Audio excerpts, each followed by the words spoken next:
তোমরা তো বাড়িতে অনেক রকমভাবেই পোস্ত বানিয়ে খেয়েছো। আজকে আমি তোমাদের একটা আলু পোস্তের রেসিপি দেখাবো।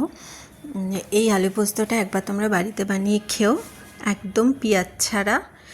যারা নিরামিষ দিনে খেতে চাইবে, যারা পেঁয়াজ রসুন নিরামিষ দিনে খায় না, তারা এই আলু পোস্তটা অনায়াসে নিরামিষ দিনে বানিয়ে খেতে পারে। কোনো পেঁয়াজ পড়বে না এবং এটা একটু ভাজা ভাজাও হবে।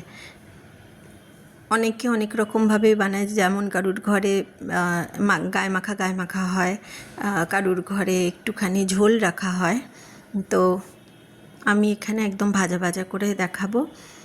প্রথমে একটা কড়াইতে তেল গরম করে তাতে কালো জিরে ফোড়ন দিয়ে টুকরো করে রাখা আলুগুলো দিয়ে দিতে হবে, দিয়ে কিছুক্ষণ ভাজতে হবে। একটু ঢাকা চাপা দিয়ে ভাজলে বেশি ভালো হয়।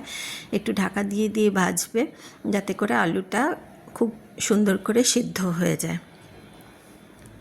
ভেজে তারপরে আগে থেকে বেটে রাখা পোস্তটা, মানে আমি মিক্সার গ্রাইন্ডারেই পোস্তটা বেটে নিয়েছি, তোমরা শিলনোড়াতে বেটেও করতে পারো।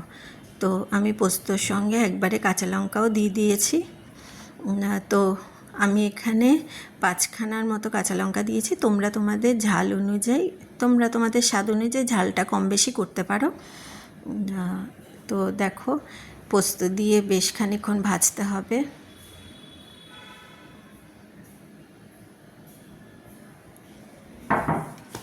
দেখো, এরকমভাবে ভাজতে হবে, খুব সুন্দর করে ভেজে নিতে হবে।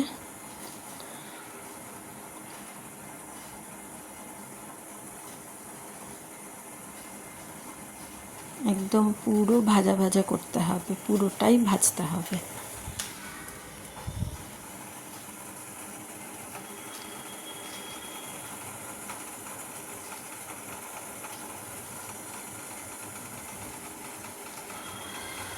এই পোস্তটা কিন্তু ডালের সঙ্গে বেশি ভালো লাগে। আমরা জেনারেলি পোস্ত মেখে খাই, কিন্তু তোমরা এটা পোস্তটা মেখেও খেতে পারো, আবার ডালের সঙ্গেও খেতে পারো, দারুণ লাগে।